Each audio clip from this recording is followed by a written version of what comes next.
Hello. For my court opinion discussion, I chose Roberts versus the state. This case involved Melvin Roberts, who was convicted of malice murder in connection to the shooting death of Jabari Petway. The case started after Petway went missing in November 1st, 2016. He had been with Roberts earlier that night, but he never came home.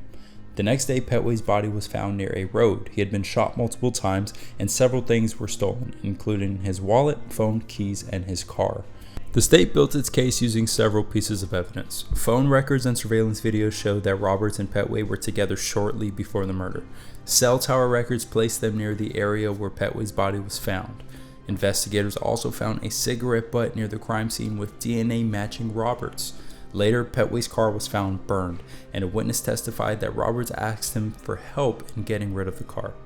The next piece of information is probably the most important when it comes to this court opinion. 9 days before Petway's murder, Roberts was actually accused of committing an armed robbery, and a shell casing from that robbery was tested, and it matched the shell casings from Petway's murder scene. And so now a very big issue arises. The issue is not whether Roberts is innocent or guilty. The issue is whether the trial court made a legal mistake in allowing evidence from a past crime to seep into the current. The court had to decide whether this evidence was unfair or whether it was actually important and valid in this current case because it helps connect Roberts to the murder weapon. The Georgia Supreme Court decided to affirm their conviction. The court said that the gun-related evidence from the robbery was admissible because it directly helped show that Roberts had possessed the same weapon used in the murder. The court had also said that some extra details about the robbery should not have been included, but that mistake was harmless because the evidence that was included was already very strong.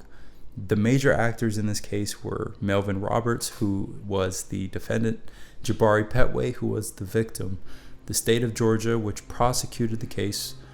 We can also add Monica Mendoza, who was the prior victim 9 days before with the armed robbery, and the Georgia Supreme Court, which reviewed the appeal and wrote the opinion that I am basing this video on.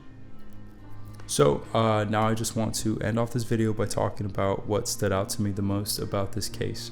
I think that I can just summarize it all in one word, and the word is fairness, right? The court had to balance two things. They had to protect the defendant from being judged from his past acts, while also allowing evidence that directly connected him to the crime. To me, this case shows how important evidence rules in criminal trials are, how careful you have to be when you're prosecuting, even if the accused is 100% guilty, right? And it seems like you have it in the bag, right? You have to be careful about the way you present information and what information you use, because this is a very delicate matter. You have to follow everything to a T, especially when a person's freedom is on the line. And so I found this case very intriguing. I hope you all enjoyed this little video. Thank you for watching.